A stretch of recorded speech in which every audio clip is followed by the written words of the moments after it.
3 दिसंबर 1971 रात के 11:45 पर विशाखापट्टनम पोर्ट के पास समुद्र की गहराइयों में पाकिस्तान की सबसे ताकतवर सबमरीन PNS गाजी अपने टारगेट का इंतजार कर रही थी। उसका मिशन था इंडिया के एकमात्र एयरक्राफ्ट कैरियर INS विक्रांत को डिस्ट्रॉय करना। 93 पाकिस्तानी नाविक उस सबमरीन में सवार थे। सबको यकीन था कि वो जीत कर लौटेंगे, लेकिन किसी को अंदाजा नहीं था कि अगले कुछ घंटों में क्या होने वाला है।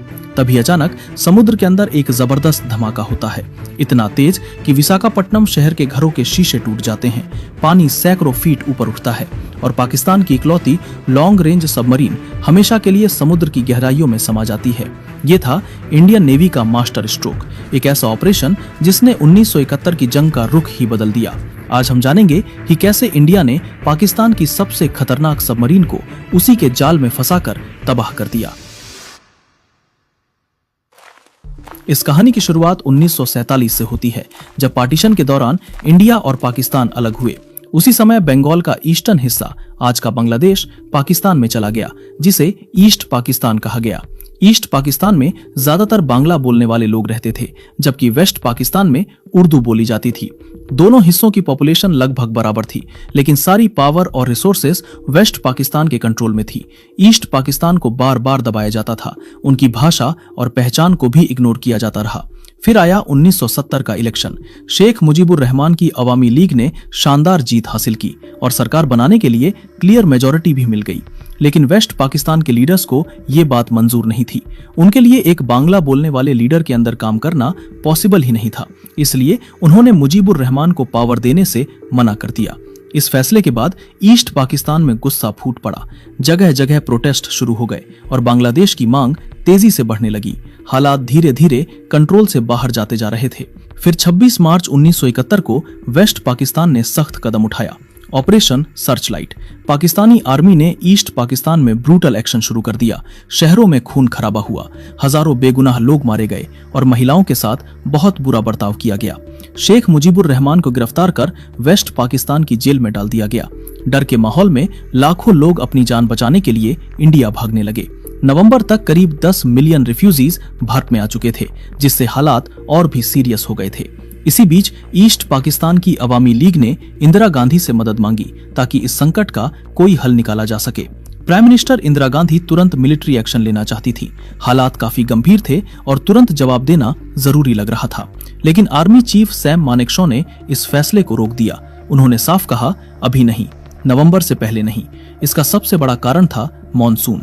ईस्ट पाकिस्तान, आज का बांग्लादेश, उस समय भारी बारिश और हर साल आने वाली बाढ़ से जूझ रहा था।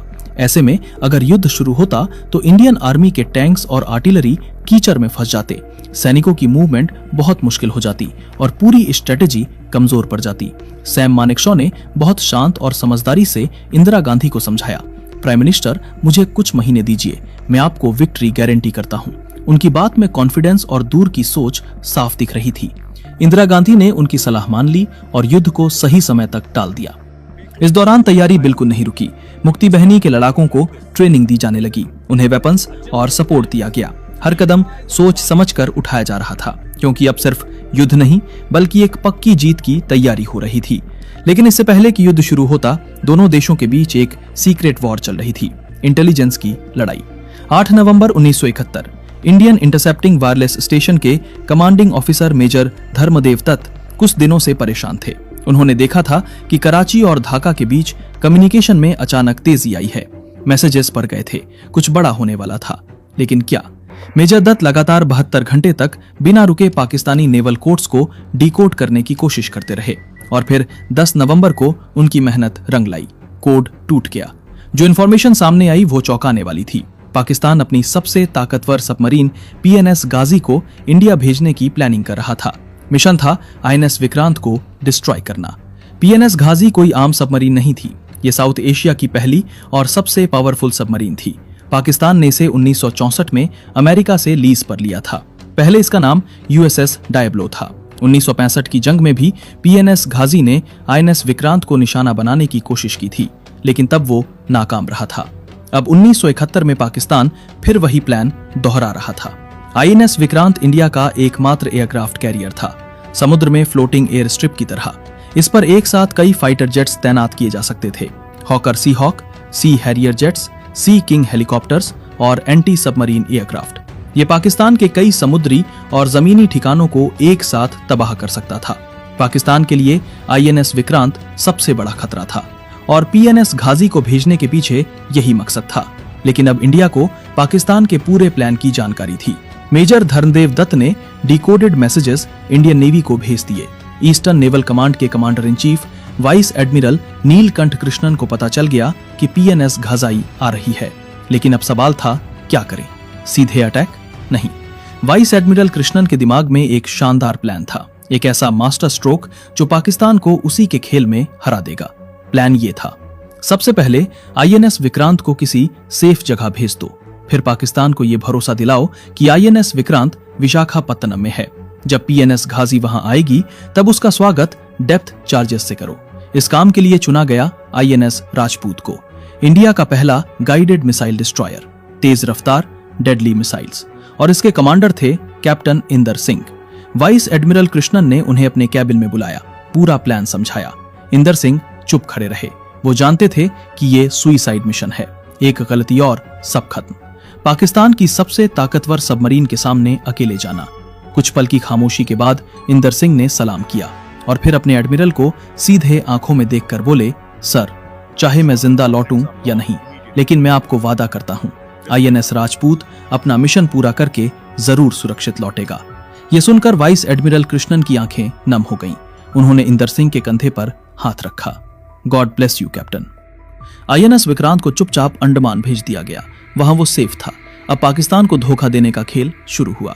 INS राजपूत को INS विक्रांत की तरह दिखाने के लिए तैयार किया गया और उसे विशाखापट्टनम की तरफ भेजा गया। और फिर सबसे बड़ा मास्टर स्ट्रोक। एक शाम INS विक्रांत का एक सेलर अपने घर आया। दरवाजे पर एक टेलीग्राम बॉय खड़ा था। टेलीग्राम लेकर अंदर गया, खोलकर पढ़ा। उसमें लिखा था, INS विक्रांत अगले 2 हफ्ते के लिए विशाखापट्टनम पोर्ट में स्टेशन रहेगा। आप छुट्टी पर नहीं आ सकते। ये टेलीग्राम जानबूझकर सिक्योरिटी प्रोटोकॉल तोड़कर भेजा गया था। क्यों? क्योंकि इंडियन इंटेलिजेंस को पता था कि पाकिस्तानी स्पाइस हर इंडियन नेवल ऑफिसर के घर पर नजर रख रहे हैं, उनका मेल चेक कर रहे हैं, टेलीग्राम्स पढ़ रहे हैं। और ठीक वैसा ही हुआ। ये इन्फॉर्मेशन तुरंत पाकिस्तान तक पहुंच गई। इसके अलावा INS राजपूत ने INS विक्रांत के कॉल साइन का इस्तेमाल किया। रेडियो फ्रीक्वेंसी पर बार बार खाने पीने का सामान मंगाया गया, बड़ी मात्रा में, जैसे कोई बड़ा एयरक्राफ्ट कैरियर मंगाता है। विशाखापट्टनम के बाजार से भारी मात्रा में राशन, मीट और सब्जियां खरीदी गईं। पाकिस्तानी एजेंट्स ने ये सब देखा और तुरंत पाकिस्तान को खबर भेज दी। 23 नवंबर को पाकिस्तान को कंफर्म हो गया INS विक्रांत विशाखापट्टनम में है। उधर PNS गाजी श्रीलंका के त्रिनकोमाली में रिफ्यूल हो रही थी। कैप्टन जफर मोहम्मद खान को मैसेज मिला, टारगेट कंफर्म विशाखापट्टनम। 23 नवंबर को PNS गाजी विशाखापट्टनम की तरफ बढ़ गई। पाकिस्तान खुश था। उन्हें लग रहा था कि प्लान काम कर रहा है, लेकिन असल में वो इंडिया के बिछाए जाल में फंस रहे थे। 25 नवंबर तक PNS गाजी मद्रास को पार कर गई और वो धीरे धीरे विशाखापट्टनम के करीब पहुंच रही थी। इंडिया ने चुपचाप उसे अपनी समुद्री सीमा में घुसने दिया। ऐसा दिखाया जैसे कुछ पता ही नहीं। 1 दिसंबर की रात 11:45 पर PNS गाजी विशाखापट्टनम पोर्ट के नेविगेशन चैनल में घुस गई। कैप्टन जफर के पास 3 ऑप्शंस थे। पहला, पोर्ट में माइनस बिछाना। दूसरा, हार्बर में घुसकर INS विक्रांत को टॉर्पीडो से उड़ाना। तीसरा, बाहर रुककर INS विक्रांत के निकलने का इंतजार करना। पोर्ट की गहराई कम थी, इसलिए उन्होंने तीसरा ऑप्शन चुना। वो लोग विशाखापट्टनम पोर्ट से 2.1 नॉटिकल माइल्स दूर रुक गए और इंतजार करने लगे। लेकिन PNS गाजी पर एक समस्या थी। लंबे समय से पानी के अंदर रहने से सबमरीन में हाइड्रोजन गैस बनने लगी थी। मेडिकल टीम ने वार्निंग दी। सेलर्स की तबीयत बिगड़ रही थी, आंखें जल रही थी, खांसी हो रही थी। अगर सबमरीन को ऊपर नहीं लाया गया तो ब्लास्ट हो सकता था। कैप्टन जफर टेंशन में थे। दिन में ऊपर आना खतरनाक था, डिटेक्ट हो सकते थे, लेकिन अब और इंतजार करना भी खतरनाक था। उधर INS राजपूत के कमांडर इंदर सिंह 3 दिनों से लगातार पेट्रोलिंग कर रहे थे। सभी नेविगेशन एड्स बंद थे। पूरा एरिया साफ रखा गया था ताकि सिर्फ PNS गाजी की मूवमेंट डिटेक्ट हो सके। हर रात, हर सुबह सोनार ऑपरेटर्स 24 घंटे सतर्क रहते थे, लेकिन अभी तक कुछ पता नहीं चला था। इंदर सिंह का टेंशन बढ़ता जा रहा था। कहीं प्लान फेल तो नहीं हो गया, कहीं PNS गाजी आई ही नहीं। फिर 3 दिसंबर को शाम 5:45 पर पाकिस्तान एयरफोर्स ने अचानक इंडिया के एयरफील्ड्स पर हमला कर दिया। Operation Genghis Khan. इंडिया ने तुरंत जवाब दिया। 1971 की जंग शुरू हो चुकी थी। उसी आधी रात को प्राइम मिनिस्टर इंदिरा गांधी ने ऑल इंडिया रेडियो से देश को संबोधित किया, वॉर की घोषणा की। ये खबर आईएनएस राजपूत तक भी पहुंची। इंदर सिंह को ऑर्डर मिला, तुरंत यहां से मूव करो, दूसरे मोर्चे को संभालो। इंदर सिंह ने जवाब दिया, सर बस कुछ घंटे और, पीएनएस गाजी यहीं कहीं है, मुझे यकीन है। और फिर ठीक उसी वक्त आईएनएस राजपूत का सोनार अचानक एक सिग्नल डिटेक्ट करता है। 3 नॉटिकल माइल्स दूर कुछ सेकंड्स बाद कंफर्म किया, सर ये पीएनएस गाजी है। इंदर सिंह ने आदेश दिया, full speed ahead, depth charges ready. INS Rajput की स्पीड बढ़ गई, वो तेजी से पीएनएस गाजी की तरफ बढ़ने लगे। उधर कैप्टन जफर ने अपनी पेरिस्कोप से देखा, एक बड़ा इंडियन वॉरशिप तेजी से उनकी तरफ आ रहा है। उन्होंने तुरंत सिग्नल दिया, इमरजेंसी डाइव, इमरजेंसी डाइव। ये सबमरीन को नीचे ले जाने का ऑर्डर था, लेकिन बहुत देर हो चुकी थी। आईएनएस राजपूत अब काफी करीब आ चुका था। कमांडर इंदर सिंह ने बिना देर किए ऑर्डर दिया, फायर। तुरंत 2 डेप्थ चार्जेस पानी में गिराए गए। ये पावरफुल एक्सप्लोसिव्स थे जो तेज रफ्तार से गहराई में सीधे पीएनएस गाजी की तरफ बढ़ने लगे। आईएनएस राजपूत पूरी स्पीड में आगे निकल गया और फिर समुद्र के अंदर आग का गोला बना। पीएनएस गाजी के अंदर रखे टॉर्पीडोज और एक्सप्लोसिव्स में आग लग गई। एक के बाद एक एक्सप्लोजन्स। पानी तेजी से अंदर घुसने लगा। 93 पाकिस्तानी सेलर सब अंदर फंसे हुए थे। बाहर निकलने का कोई रास्ता नहीं था। पीएनएस गाजी हमेशा के लिए समुद्र की गहराइयों में समा गई थी। अगली सुबह 4 दिसंबर को मछुआरों को समुद्र में पीएनएस गाजी के डेब्री के टुकड़े मिले। पाकिस्तानी सेलर की लाइफ जैकेट्स तैर रही थीं। इंडियन नेवी ने कंफर्मेशन के लिए लेफ्टिनेंट कमांडर सज्जन कुमार दहिया के नेतृत्व में एक डाइविंग टीम भेजी। उन्होंने पीएनएस गाजी की क्लॉक रिकवर की। वो 4 दिसंबर 12:01 पर रुकी हुई थी, ठीक उसी वक्त जब धमाका हुआ था। पाकिस्तान को भारी झटका लगा, लेकिन हमेशा की तरह उन्होंने झूठ बोला। कहा कि पीएनएस गाजी अपने ही माइन में फंसकर उड़ गई, ये एक एक्सीडेंट था। लेकिन सच्चाई सबको पता थी। इंडिया ने पाकिस्तान की सबसे ताकतवर सबमरीन को मार गिराया था। आईएनएस विक्रांत अब पूरी तरह सेफ था और अब ईस्टर्न फ्रंट खुला पड़ा था। 4 दिसंबर से आईएनएस विक्रांत ने ईस्ट पाकिस्तान पर जबरदस्त अटैक शुरू कर दिया। चिटागोंग और कॉक्सिस बाजार में बॉम्बिंग की। पाकिस्तान के सी रूट ब्लॉक हो गए। वेस्टर्न पाकिस्तान से वेपन्स और लॉजिस्टिक्स आना बंद हो गया था। पाकिस्तानी आर्मी आइसोलेटेड हो गई। मोंगला और खुलना में भी आईएनएस विक्रांत ने तबाही मचाई। हर अटैक पाकिस्तान के लिए दोहरी मार थी। वेस्टर्न फ्रंट पर भी इंडिया ने फायदा उठाया। 4 दिसंबर को मिसाइल बोट्स ने कराची में घुसकर भारी तबाही मचाई। पीएनएस खैबर डिस्ट्रॉय हो गया। पाकिस्तान की नेवी पूरी तरह हिल गई। 13 दिनों तक जंग चली और फिर 16 दिसंबर 1971 को 93,000 पाकिस्तानी सोल्जर्स ने सरेंडर कर दिया। ईस्ट पाकिस्तान आजाद हुआ और बांग्लादेश का जन्म हुआ।